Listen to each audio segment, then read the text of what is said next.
Good morning, Art History 1. I hope that you are doing fantastically well. Greetings and welcome from the land of Osiris, the land of death, ancient Egypt, a culture that was fascinated with death. And I think that's why we are so fascinated with ancient Egypt today. It is amazingly hot in the summer here. You believe it's hot in Miami when it gets up to 95 with 80% humidity. Here in a given day, it can be 120 or 130. It's the only place that I have ever been in southern Egypt and northern Sudan where the bugs that are out all the time actually say it's too damn hot. And so at about 11 a.m. to 12 o'clock, when it hits 110, they actually burrow underground. And people in this area also take hiatus, basically siesta. They dig pits into the ground, then they lie there. Because if you go 18 inches or 16 inches underneath the sand, or if you make a little barrier there, it's only about 80 or 85, and they lay there for a couple hours taking a night warm bath or night warm kind of nap. Then when they wake up about 3 o'clock in the afternoon, maybe 4 o'clock, as the sun starts to go ever down and wax and wane a little bit, it goes from 120 or 130 all the way down to 100. The amazing thing about it, it's in the middle of the desert. And so there is no water vapor. There's very few clouds to absorb the heat. So at night, it can get well down into the 40s. So you can have an 80, 90, 100-degree shift overnight in the desert that really is taxing on the human body. So it's a pretty intense environment that the ancient Egyptians chose to have their world in, their civilization. And the reason why, like we talked about with Mesopotamia, they have a great water source. Excuse me, they have the Nile River. Kind of like Mesopotamia had the Tigris Euphrates River Valley. Here we're going to see the Nile River Valley. I'm going to share my screen with you.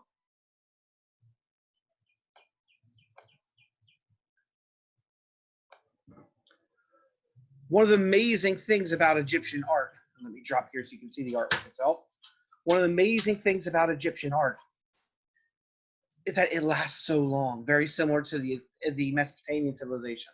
Note, it starts 400 years after Mesopotamia, and their writing system is also about 400 years after. Their writing system is more picture writing called hieroglyphics versus the cuneiform or cuneiform that we actually see out of Mesopotamia. But their dates generally are still a huge swath of human history. They are 3,200 to 400 BCE, one of the longest extents of any civilization that we have in human history. And they are the major rivals of the Mesopotamian, the Akkadians, the Babylonians, the Sumerians, when we call them Mesopotamians, during that entire time period. So whereas Mesopotamia changes hands on who is in control, is it the Akkadians, is it the Babylonians, is it the city of Ur, is it Lagash, and any of these cities that we might have mentioned or you might have seen, Egypt is really controlled by a dominant pharaoh. Now the pharaoh lines change a few times in the 3,000 or the 2,800 years of history, but they are still, it's still the Egyptian kind of period. It's a much more organized kind of society, which would make sense. We're slowly progressing from city-states. Now we have giant empires that develop. Note up here, it ends in 400 BCE, and we are going to continue using the term BCE before the Common Era, rather than BC before Christ, so that Muslims, Jews, Hindus all will use the same time frame. But remember, BCE is basically the same dates as BCE, so we do not have to change our calendar or understanding of the lapse of history, the time period of history. You'll note here we have far more arts in ancient Egypt, and that's because their arts are made from much, much, much, much more durable materials, largely stone. And that's why we probably know more about ancient Egypt than we do about ancient Mesopotamia, whose artwork was largely made out of clay or wood, things that rot and disintegrate over time. Egypt had a bountiful supply of sandstone that they could use that had been piled up on top of one another with pressure throughout their desert. Where in the world is Egypt? If you don't know, Egypt is in North Africa. And so it is, I'll put it up on my cursor over here, this box. It is that pink shape over here. And you'll note, as we look at the life-giving Nile here, the life-giving Nile, see that right there? When the Nile floods, it floods for about 20 miles on either side, providing a very rich alluvial soil that can be harvested, and you can grow great crops, enough to feed a population. But note, if you go more than 30 miles away over here, go 30 miles away over here, 30 miles, It is desert. There is nothing. The only water out there might be oasis, which we are going to see later on, because they are basically the only places where people can live are where this water randomly pops up from the water table, which could be hundreds of feet underground. So very little of that actually exists or is habitable. It really is almost like having a giant ocean. It's so inhospitable that traveling across the Sahara Desert to the southern part of Africa, so this is all Sahara Desert. Should mention the Sahara Desert right here that Egypt just has a little piece of up with the Nile that allows them to grow is as large as the entire United States of America would actually fit here. So that's a major ocean, much larger than the Mediterranean, to try to get across. So there's not a lot of trade early on until they develop oasis trade caravans. The same way there's not a lot of transatlantic trade until we invent new ship-going methods like the keel, which will come literally much more during art history too than in art history one. So it takes us thousands of years to develop that. The other thing is you'll note almost all of their monuments are right off the Nile River as well. So the Nile River is the lifeblood. And lastly, if you turn your head sideways and look at the map of just Egypt, you'll see the river. See how it kind of separates into upper and lower half? If you look at that, the shape of it it's kind of got a round snout coming up with an eye here from an oasis, a crooked smile right here, and then the bottom down here that shows up. The ancient Egyptians thought that this was one of their gods, Sobek. They were living on land that was in the shape of Sobek.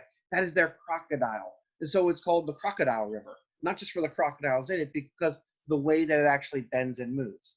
And note, it's right off of Israel and Saudi Arabia. One of the coolest world experiences that you can have when you're in the desert, because there's very little to do besides camping, experience like a huge change in heat from 120 during the day to 40 or 50 at night. One of the cool world experiences that I did is I went surfing, and I surfed in the Sahara Desert. So on my right is my fantastic both friend and instructor was Talib, who actually went up and down these sand dunes, which can be 200, 300 feet tall. And then the hard part is walking all the way to the top. There's no sand lift or ski lift to help you up, so you do get a workout within the process.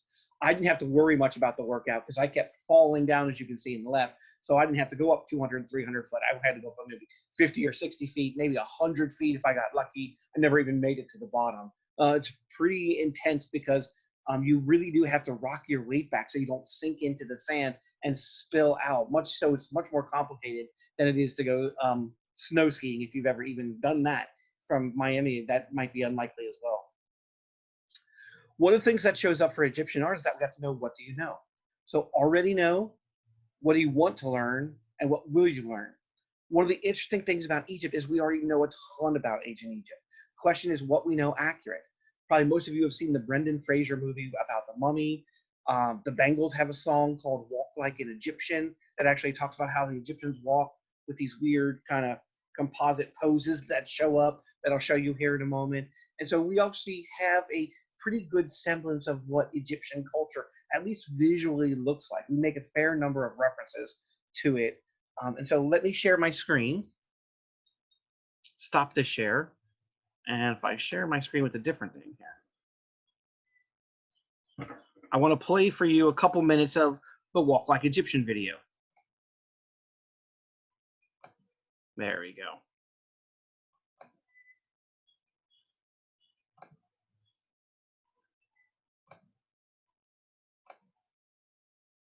Lots of steps to go to YouTube.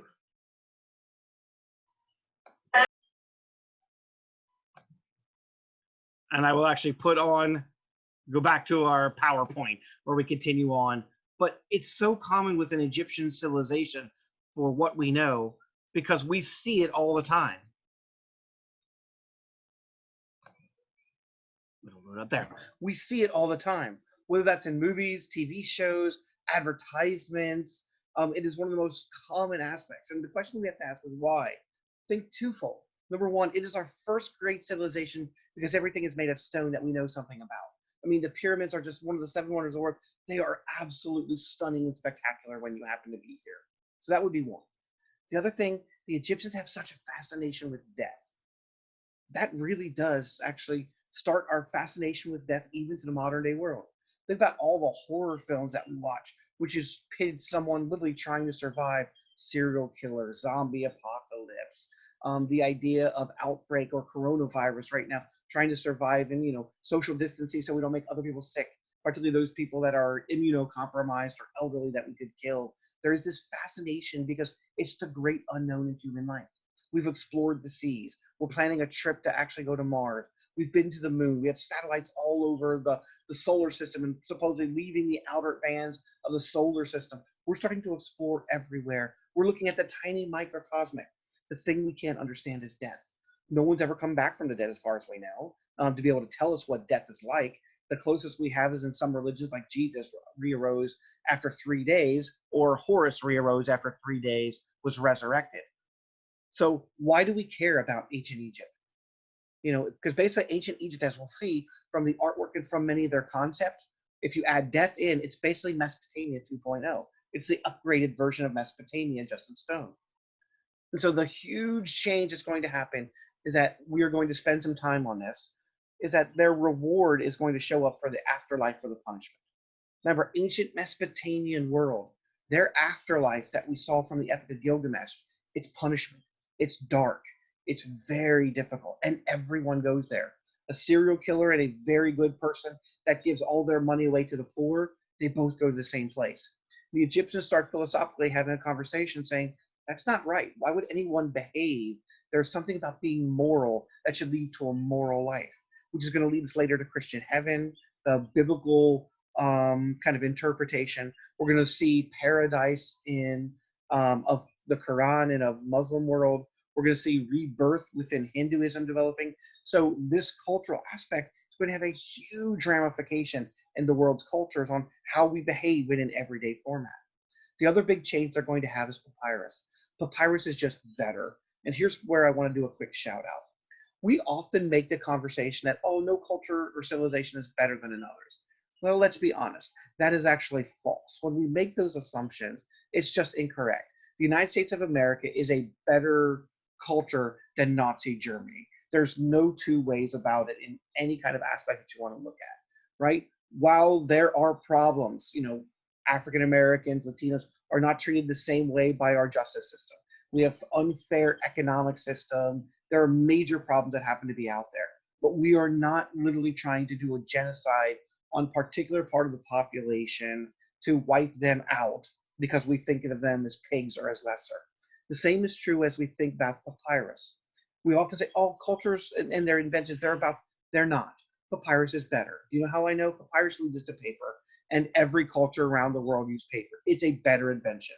The automobile is better than the wagon, right? The automobile gets you faster, move more, less human work. It allows and frees up all sorts of transportation of goods at a faster rate that otherwise would rot. We'd have more people starving. It's better than the wagon.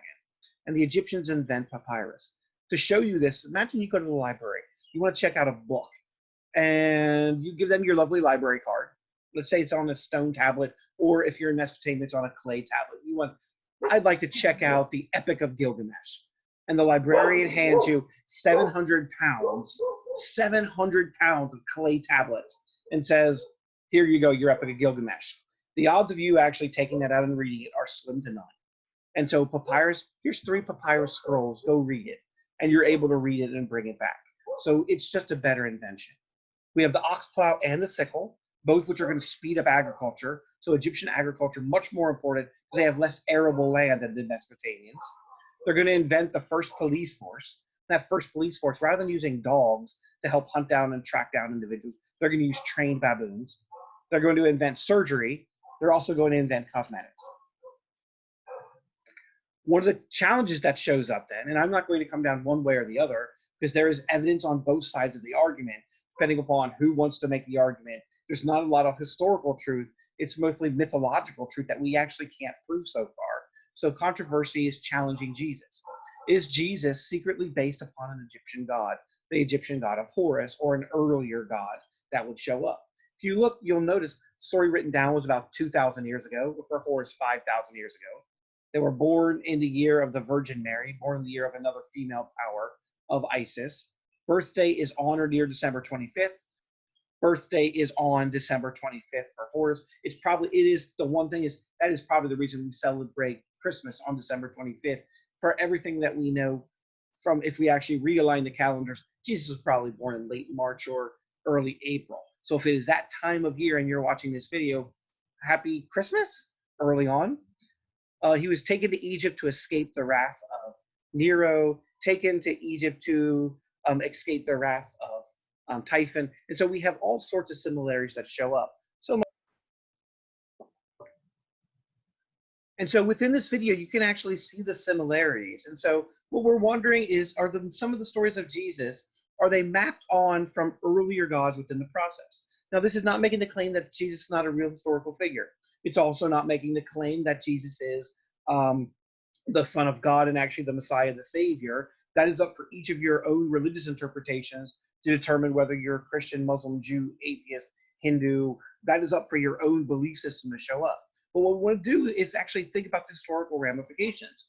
Now, on the same lines, there are plenty of people who've actually taken that same graph and challenged it, such as this. And so you can actually look at this at your own leisure, but this is debunking the Jesus versus Horus connection.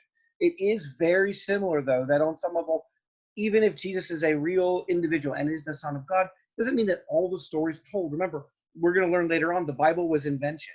The Bible was not written down while Jesus was alive. The Bible was written down and created hundreds of years after Jesus. And so even the Protestant and the Christian Bible today, their books, they have most of the same books, but even the books themselves from the New Testament are rearranged so that they were sharing different stories to tell us more of a story. So what most Christian scholars today believe is that the Bible itself is not the word of God, but rather a story about morality. It's a story about that explains that Genesis, yes, that is the way the world was created, but as a story that these individuals or these creatures came first, then man came first in God's image within the process. And if we think about it long term, that is largely the way that evolution explains. Man is one of the more recent creatures here on Earth. So one of the things that actually impacts us today, at least on a minor level, we'll see some of these, is this lovely god here. This is Anubis, god of the dead. Why do we bury people 6 feet under the ground? And note the composite body and the composite pose on the right-hand side of a jackal with a human body. That shows jackal head, human body. We saw that from Mesopotamia. So this is something else they're borrowing. They're also borrowing the composite pose, that profile, full shoulder move, that very awkward pose that we know from Egypt is actually borrowed from Mesopotamia. We bury people 6 feet under because Anubis is a jackal. A jackal has an incredible sense of smell for dead, rotting, decaying flesh. And it can smell a rotting body up to 6 feet buried underneath the ground. That's why the Egyptians buried their bodies that weren't mummified 6 feet underneath the ground. That's why we still continue that tradition today, paying homage literally to a god that no longer exists for most of us. One of the questions we have to ask as we're looking through Egypt, and I'm going to show you a couple photos about this, is can you trust your government? The idea, and you think about all presidents, they all lie, or they all change the truth for whatever it is. And these are the last 4 presidents. So this is not a Democrat issue. This is not a Republican issue. This is, can you trust your government issue? So Bill Clinton, his most famous quote up there, or one of his most famous, I did not have sexual relations with that woman. In this case, he's talking about Hillary, but really, we know he's talking about Monica Lewinsky, and later on had to apologize because clearly he had sexual relations, at least oral sexual relations with her. For George Bush, we must invade Iraq. They have weapons of mass destruction, better known as oil. And they did not. We never found a those mass destruction, those WMDs, weapons of mass destruction. Look at President Obama. If you like your healthcare plan, you will be able to keep your healthcare plan, period. We know that was just a flat out lie. We knew they knew about it from beforehand. So PolitiFact was the lie of the year. It caused them all sorts of problems. Trump actually used that in his election campaign. And then Trump with the fakies, fake news versus real news. It's almost impossible to keep up with what's real and fake news anymore because there's so many lies or mistruths, because he's actually selling things not as a politician like the other individuals, but like a businessman, always putting the most positive spin on everything that shows up.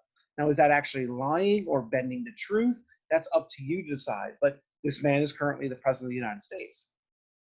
So can you trust your government? We need to believe. And so on the lower right-hand corner, one of the things that I want you to notice is that we have these things that are called, in that lower right-hand corner, this number 16, peace, justice, and strong institutions. The United Nations has come up with some sustainable development goals, SDGs. So the United Nations and other nations, actually hundreds of other nations, have actually signed on to this, that these are the goals moving forward. So when I actually lecture or talk to you a little bit about a particular topic or concept, you will notice that there will be a UN SDG in a fair number of the artworks and the ideas that we're covering, saying, all right, here's how it relates to the modern day world, besides me actually telling you. So this is when we talk about peace, justice, and strong institutions. To have a true democracy, you actually have to know the truth. You have to have an informed population. And if your government is lying to you, you are really not that informed of a population, due to no fault of your own, because the government is misleading you. Thomas Jefferson, for example, in that middle quote, the middle quote says, and this is a quote used all the time to support the Second Amendment, the strongest reason for the people to retain the right to keep and bear arms is as a last resort to protect themselves against tyranny in government. That is a quote from Thomas Jefferson on why to keep arms for the Second Amendment. Of course, Thomas Jefferson never said that quote. This oft used quote by government officials and supporters of the Second Amendment was never said or written by Jefferson. He said both of those quotes, just not together. So he has a quote that says, the strongest reason for the people to retain the right to keep and bear arms, and then it actually goes on for their own self-protection. And then as a secondary one, the second part of that quote was in a different quote, as a last resort to protect against themselves. So he does say both, never together. So really, you want to talk about a fictional account of how we can manipulate people in their ideas. So on some level, in the upper right-hand corner, we have to know our history, or we're going to be manipulated by it. It happens all the time. You can see actually even here from Despicable Me 2, oh, they got the pyramid. And now we just realize it, so the pyramid is gone. And that brings us up to, can you trust your government, Egyptian style? Note the scale of the individuals riding the camels at the lower bottom portion of your screen. They're so huge. Let's go back to our one. There we go. All right. What is incorrect about this photograph? This photograph is from National Geographic. If you don't know, National Geographic, your tax money goes to support National Geographic every time you actually pay your taxes. And that is correct. The image behind me and the image in front of you, they're not real. Those images are way off. Because if the pyramids were that close together, you know what happened? They would overlap. They don't overlap. They're hundreds, if not thousands of feet apart. In fact, to walk around the pyramids itself is about 5 miles for those 3 pyramids. They're spectacularly huge achievements that have their own landmass themselves. And so do we care that the photograph was doctored? You can see the real photograph beneath at night. It was actually done for a good reason. It was done to save publication costs. Because in National Geographic, if they had to publish the actual picture of the pyramid, it would have to be a 3-page fold-out, which is very expensive to create within the process. You'll know, in this case, the Despicable Me, we lost the pyramid. You know, Gru's enemy actually got the pyramid because it's actually now gone. It's way over here on the right in some capacity. Now, the Great Pyramids of Giza, or Giza, 3 of them, is Khufu, Khafre, and Menkaure. They are one of the 7 wonders of the ancient world, and the only one that is surviving today. So maybe the Egyptians do win in the 7 wonders of the world, because we only have this one. All the other ones have been lost. Now, Khufu, Khafre, and Menkaure, those 3 names, those are Pharaoh's names, and that is a grandfather, a son, and a grandson. The largest stone structure in the world until we make the Pentagon is actually Khufu, so it lasts all the way into the 1900s, actually almost the 2000s. So this is Khufu, the largest structure in the world. At one point, this was also the tallest building in the world. And I should mention, this is the tallest building in the world from the time the ancient Egyptians make this, all the way up until Any guesses? It's the Eiffel Tower in the 1880s, early 1890s. So this is the tallest building on Earth for almost 3,000 years. That's an astonishing, actually almost 4,000 years. That's an astonishing accomplishment. Tallest building on Earth. It's 480 feet tall, which basically means it's the size of a modern 48-story building. It'd be the tallest or very close to the tallest building in Miami even today with all of our modern day technology. You'll note there's a crack right here because they were at the limit. The stones were so heavy at the top that they started cracking some of the rocks underneath, and that's why you get that line. That's why they never build anything taller. Here, the other two, the sons and the grandsons, are actually slightly smaller at about 450 and about 420 feet. But note the distance between them in this more realistic photo so they don't overlap. And all of them come out of the invention of the step pyramid of Djoser, lower right-hand corner right beneath where I am right now, by the first artist that we know in history. His name is Imhotep, who's the designer. And note, that is basically a ziggurat made in stone. They borrowed the idea, then they built upon that idea to make it more like the sun rays coming in at 45.5-degree angles that give us the shape of the pyramid. We've found 80 different pyramids. They were funerary monuments. To be quite honest, the pyramids themselves are not that important at all in Egyptian history. They are basically funerary monuments that hold the most important feature. That'd be the pharaoh, the actual mummified body, the gold work, the stuff that went with them. How do we know they're not important? But when people start robbing these pyramids, they stop making them. And they make temples and they hide the temples in far off places, as we'll see, like the Temple of Hatshepsut. There are 3 million stones each. The average stone is 10 feet wide, so as high as a basketball court or basketball hoop, 8 feet wide and 8 feet long.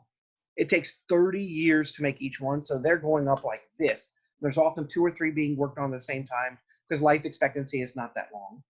They stopped building these pyramids because of grave robbers, and they originally served as desert lighthouses because they would have beautiful pieces of limestone that were polished with beautiful shea butter. That was a profession. You could actually be a pyramid polisher for your life. They would get intensely hot and you would be burned up and to a crisp at the end. But so much light would come down from the sun and hit these bright white, and I'll show you a picture of this in a moment, that they would act like lighthouses, even in the moonlight. You could tell, oh, I'm getting close to Egypt. Look at all that light. The great question that comes up is, who built the Great Pyramids of Giza? And here's a couple different choices. Could be the Egyptians, could be the Jewish slaves, or is it aliens? We already know it's not going to be aliens again, like Stonehenge. We're limiting what the human capacity is to do, so let's get rid of our Millennium Falcon. And the correct answer, it's actually the Egyptians. There's a huge myth that actually it is the slaves, the Jewish slaves, that are making the pyramids. We know definitively that is not true. We have excavated hundreds of Egyptian pyramid builders, hundreds of them, and all of them have the features of Egyptians, traditional Egyptians. Many of them have broken fingers, working with heavy stone, maybe getting their finger crushed in between something, banging the stones together, working with a site with little cuts. Almost all of them are healed. That's not what killed them. They basically died of old age. Now, the pyramids also cannot go up without the Jews. And so the Jews are actually on site as slaves, but the Jews are the support staff. They are the slaves. They're doing child rearing, they're doing cooking, they're doing cleaning, they're doing farming, they're doing the sanitation, they're doing the sewing, they're doing all of those support materials, but they are not actually the builders. The builders are high paid, or actually well paid, Egyptians that are spending basically their life's work creating something for their god Pharaoh that shows up. The human construction techniques here, you can see how they are actually breaking it off. They would run water and sand through large masses. Then they would be able to, the other side would pull over as they are breaking out large scales. They would be dragged on sleds. And the remarkable aspect is, think about it as you get higher and higher to the top, 400 feet in the top. In class, we're going to do the math, but if you take 3 million stones over 30 years and do the math, you basically have to put a stone into place every 6 minutes around the clock in order for this system to work. And you can see the size of the stones on the right, they're enormous. So imagine if we ever put them to make our road construction. It would be ridiculous how fast we get done. The alignment of the Great Pyramids of Giza is going to be very similar to other features that we have. The pharaoh's head would always be looking east toward the future and return from the heavens of the gods and some of the constellations. They would be oriented according to Orion's belt. We don't know why Orion's belt for them, except for them, Osiris is Orion. So Osiris, the god of the dead, as you can see up here, is actually what basically their hunter. So they found almost the exact same constellation in the same shape. They would interpret it as a man as well, just as a different man than the Greeks and the Romans later do. It's got the same orientation also as the World Trade Center, as you can see in the lower right-hand corner, the Giza, and it's the same orientation as Orion's belt. If you were to get inside the Great Pyramids, largely before the grave robbers got there, you would see resplendent wealth. Paintings on the walls, canopic jars. Canopic jars are where your dried organs would be placed for a future resurrection, potentially. And the 4 areas that they would try to reserve here are your stomach, liver, lungs, and intestines. Your most important organ is going to be your heart. So your heart they took out and they dried and they put it back into your body so it wasn't separated from your body even during death. And here's Cleopatra's honey ball recipe from her actual tomb of Cleopatra. I often will have a student who makes this in class and they're delicious. The pharaoh's grave goods then, this is what generally gets taken. So anything made of gold. And that's why King Tut's death mask is so impressive. It's not because King Tut was a great pharaoh. King Tut is actually a minor pharaoh. He died at 19, somewhere between 19 and 21. He had malaria. He also has a wound, so we don't know if it's the wound or the malaria that kills him. But his grave, because it was hidden, grave robbers never found it. So when we opened it in the 1920s with Howard Carter and found this resplendent wealth, we were overwhelmed with what was there. But he really is a very minor pharaoh. The jewelry, beautiful lapis lazuli, the pharaoh pectoral up there with the hawks of Horus kind of surrounding the emblem of the name of the pharaoh here. So this is actually the pectoral of a pharaoh. If you know how to read hieroglyphics, that says Senwerset III. These Ushapti figures, these small little figures that act as servants that would go. These images were the ones that were almost always taken out of the graves. So once we have these, so this is what a gravesite would have looked like. Just resplendent wealth.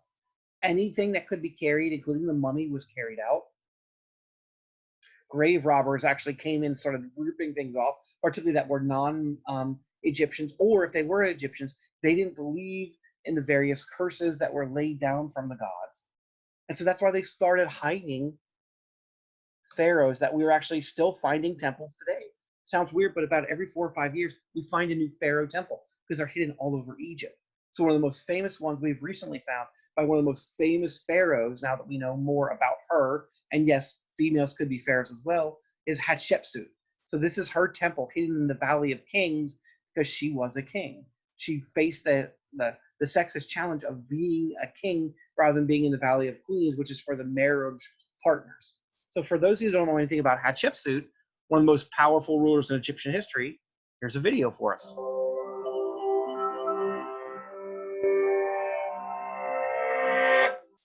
3,500 years ago in Egypt, a noble pharaoh was the victim of a violent attack. But the attack was not physical. This royal had been dead for 20 years. The attack was historical, There's her canopic jars. An act of damnatio memoriae, the damnation of memory. Somebody smashed the pharaoh's statues, took a chisel, and attempted to erase the pharaoh's name and image from history. Who was this pharaoh? And what was behind the attack? Here's the key. The pharaoh Hatshepsut was a woman. In the normal course of things, she should never have been pharaoh. Although it was legal for a woman to be a monarch, it disturbed some essential Egyptian beliefs. No, she's got the cobra Nemi's hair piece on to protect her. Embodiment of the male god Horus. Secondly, disturbance to the tradition of rule by men was a serious challenge to Ma'at, a word for truth expressing a belief in order and justice. She has an ostrich feather on her head that we'll see in the Book of the Dead. Hatshepsut had perhaps tried to adapt to this belief in the link between order and patriarchy through her titles. She took the name Ma'at Kare and sometimes referred to herself as Hatshepsut, And note she with a wears a masculine beard as word well. ending. But apparently, these efforts didn't convince everyone, and perhaps someone erased Hatshepsut's image so that the world would forget the disturbance to Ma'at and Egypt could be balanced again. Hatshepsut, moreover, was not the legitimate heir to the throne, but a regent, a kind of stand-in co-monarch. The Egyptian kingship traditionally passed from father to son. It passed from Thutmose I to his son Thutmose II, Hatshepsut's husband. It should have passed from Thutmose II directly to his son Thutmose III. And that's King But Tut that Thutmose we know III of. was a little boy when his father died. Hatshepsut, the dead pharaoh's chief wife and widow, stepped in to help as her stepson's regent, but ended up ruling beside him as a fully fledged pharaoh. Perhaps Thutmose III was angry about this. Perhaps he was the one who erased her images. It's also possible that someone wanted to dishonor Hatshepsut because she was a bad pharaoh. But the evidence suggests she was actually pretty good. She competently fulfilled the traditional roles of the office. She was a great builder. Her When mortuary Egypt temple, gets to its Djeser largest de extent, Pharaoh, it's actually was an under Hatshepsut. architectural phenomenon at the time and is still admired today. She enhanced the economy of Egypt, conducting a very successful trade mission to the distant land of Punt. She had strong religious connections. She even claimed to be the daughter of the state god, Amun. And she had a successful military career, with a Nubian campaign and claims she fought alongside her soldiers in battle. Of course, we have to be careful when we assess the success of Hatshepsut's career, since most of the evidence was written by Hatshepsut herself. She And that's tells true of her own almost story any ruler in from the pictures ancient and world. writing on the walls of her mortuary temple and the red chapel she built for Amun. So who committed the crimes against Hatshepsut's memory? The most popular suspect is her stepson, nephew, and co-ruler, Thutmose III. Did he do it out of anger because she stole his throne? This is unlikely, since the damage wasn't done until 20 years after Hatshepsut died. That's a long time to hang on to anger and then act in a rage. Maybe Thutmose III did it to make his own reign look stronger, but it is most likely that he or someone else erased the images so that people would forget that a woman ever sat on Egypt's throne. This gender anomaly was simply too much of a threat to Ma'at and had to be obliterated from history. Happily, the ancient censors were not quite thorough enough. Enough evidence survived for us to piece together what happened, so the story of this unique, powerful woman can now be told.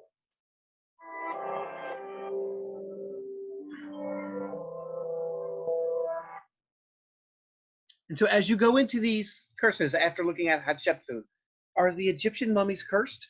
Are Egyptian tombs really booby-trapped? Why do so many people die after entering a tomb? These are all realistic questions. First one, are Egyptian mummies cursed? No. Are Egyptian tombs booby-trapped? They are not. Why do so many people die after entering a tomb? They do. And here's the reason why. We believe currently with scientific information that we are now discovering really within the last 20 years, that what's happening is that when you go into one of these tombs, you're opening up a hermetically sealed, or basically a biologically sealed tomb. When you go in, you are actually being exposed to some viruses and germs that have lived for thousands of years, that the ancient Egyptians used to have immunity to, but we have actually no longer experienced it, so we no longer have immunity to those viruses. So when they attack us, we actually don't even know they're attacking us, and people die very, very quickly. So now when we open up a tomb, we allow it to air out. And we have people that go in hazmat suits for months before we actually open it up to the public or to archaeologists, who then go in and excavate and look at all the wonderful details that happen to be there. So it's basically, are they booby trapped? Not really, but yes, they kind of are, because they sealed it so strong and hid them so long that basically the virus and the bacteria can't wait to eat. They've been hungry for 4,000 years. And so from the Egyptian perspective, here's where we come to. Why is it that humans are fascinated so much with death and the afterlife? Why do we almost all fear humans, or why do almost all humans fear death? You think about the great artworks around the planet, almost all of them, the greatest 7 wonders of the world, many of them dealt with death. From Stonehenge, where we have 24 burials, to the Great Pyramids, that were built within the process, to the idea of the Colosseum and gladiatorial death that shows up, to the idea of the Taj Mahal being one of the world's great love and burial sites, Teotihuacan in Mexico being the birth and death place of the gods, even the Washington Monument, large phallic obelisk shape, basically based upon Egyptian culture. That's one of their death kind of marks that we have with the obelisk shape. We have all these things that deal with death. The question is why? Why are we so fascinated with death? And it probably comes down with these four ideas. The fear of the process of dying, because it's kind of the unknown, which we don't know what happens. It's the fear of punishment. The idea of, wow, if I am a Christian Muslim Jew, I deserve to be punished because I was not perfect, like whatever hero worship I had from whether that's Jesus or Muhammad, and kind of following their righteousness. So that I need to be punished in some capacity. I'm not looking forward to that. The fear of the unknown. What if I'm wrong? What if there's nothing? What is the idea of, I don't know what death is because no one's ever really told me. I have to believe in this book that no one can verify. I have to just believe it. And finally, the fear of annihilation. The idea that maybe this is it. Am I really going to go into the ground and rot and become just part of the environment? Will I just be a rose bush and there'll be nothing about what I did in my life, no impact except what I left behind? And so these are some of the many reasons that humans fear death. The Egyptian culture is that first one that really expounds upon it and really studies death and the afterlife. So the Egyptian concept of death and the afterlife that comes out of this is the following. Now, this is not in your book anywhere, so I highly recommend writing this down. You will need this particularly for your quiz. The Egyptian death and the afterlife, 70% of humans believe in these concepts today. And it is that at death, you become an ancestral spirit. When you die, there's a spirit force. In the Egyptian, they called it the Ka and the Ba, two different spirits. The one we'll deal with in art is called the Ka, K-A. Your ancestral spirit, depending on how good of a life you live, is 10 to 100 times more powerful than you are when you die. Your ancestral spirit acts as a go-between between the gods. And so you are not powerful enough, as we saw in Mesopotamia, to go to the top of the ziggurat and deal with the gods. In Egypt, you're not as powerful enough as well. But your ancestral figures, your ancestral spirit, your Ka, which is 10 to 100 times more powerful, can go and intercede on your family or your country's behalf for you. And so they're powerful enough to approach the god. And so we're going to get a lot of death arts that show up. Now, these concepts are very common around the planet. So much so that we see them in fantasy coffins of Ghana today that believe in ancestral spirits, Mexican Day of the Dead, for those who have seen the movie Coco, Japanese Obon Festival, the Chinese have an ancestral festival, 72% of the world's population, and you see the number above, more than 70% of humans believe in these concepts still today. So many of the Christian world, this is one of the things that they did not believe in. They believed in an ancestral spirit of soul, but not that you become more powerful. But in Christianity and Islam and Judaism, they often believe that you are powerful enough to approach God on your own through individual prayer. And a lot of the world still does not believe that it's always good to have a more powerful figure intercede on your behalf. And that is one of the concepts that comes out of ancient Egypt, that afterlife. So in the tradition of Ghana, there's this tradition called fantasy coffins. Fantasy coffins are basically coffins that you get buried for the accomplishments that you've done in life or for your particular journey in what you've done. So here are 3 different versions of fantasy coffins: a Coca-Cola bottle, a Holy Bible, a camera, a fish, a mother hen, a cell phone. That mother hen actually is for females, and there's generally the number of chicks. This is actually your coffin. You would be buried inside of this, and it would be traveled around the town, visiting your favorite places before it gets buried. It is the exemplar, or it is the model for modern day jazz festivals, if you've ever seen a jazz funeral in New Orleans or other parts of the world. And so this is a very common concept all throughout Africa and Asia, which have a majority of the world's population today, more than 70%. So here's that video that I actually also assigned as well, called The Fantasy Coffins of Ghana. In an outlying district of Ghana's capital city, Accra, Anand Sidi makes a remarkable product. He is a coffin maker. And in this part of Ghana, coffins are Look how realistic that looks from the front. You didn't even know it was an oil tanker. This chili pepper coffin was built for a restaurant owner. This passenger plane for an international businessman. The lion commemorates a powerful tribal chief, the rooster, a humble farmer. Each coffin celebrates the life of a loved one. These are actually cheaper than coffins that we have in the United States. They cost between $400 to $800 and about $400 to ship. And they are legal in the United States. So the question is, what would you be buried in? The people here believe a funeral is the culmination of a person's entire life, and that it's preferable to incur lifelong debts than to cut back on funeral expenses. These fantasy coffins have been exhibited in art galleries throughout the world, but they are only created by a handful of carpenters, all based in this single district. His father, Kane Kwe, pioneered fantasy coffins in the 1950s and passed the business on to his son. Anand's workshop will turn out around 100 fantasy coffins a year. Prices begin at about $400, a considerable expense for the meager earnings of most Ghanaians. Today, Anand is delivering a special commission, an exclusive design for a powerful local woman. A banana-shaped coffin for a banana seller. The deceased is Madame Salwe Mele, better known as Gladys. She started life as a vegetable seller, but she found fame as a priestess. Ghana's priestesses are guardians of a religion which sprang from a landscape long since disappeared, a world of sacred groves and forests. Priestesses from all over the capital have come to pay their last respects to one of their own. Gladys's body is put on display to allow family and friends to publicly express their grief. It's also an opportunity to ask Gladys to pass on messages and complaints to the spirits of dead friends and relatives. Gladys's daughter-in-law tells her how much she will be missed.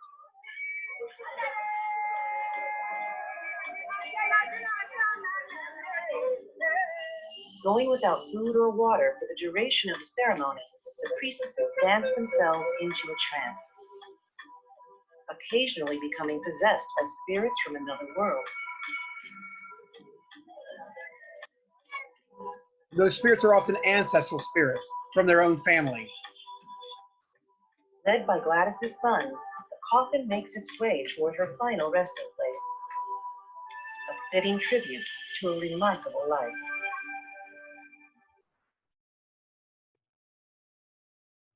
And so you can see the three ideas that come out of ancient Egypt, which carry over. The ancestral spirit, more powerful in the afterworld. That's why they spend so much time, money, and energy. And that's true from around the world, whether it's Stonehenge or the Taj Mahal later on.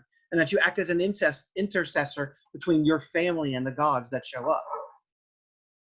And so as we're looking at Egyptian art, the last thing we're going to do today, and then we'll start looking at a fair amount of the art next time, is that I want to give you the Egyptian art aesthetics. So if you start to think about it when you see things, because some of these actually show up in our modern day world today. So their concepts that we have are on politics and religion. But note also, that's the same thing as Mesopotamian art. The other new feature is that they're going to focus on death, and death is going to be everywhere. So death, politics, and religion. The figure, compared to Mesopotamian art, it's going to be a more realistic body. So we're no longer just going to have the columnar shape that shows up. You'll note you're actually going to start to see some musculature that shows up, that we can identify men and women even if they don't have beards.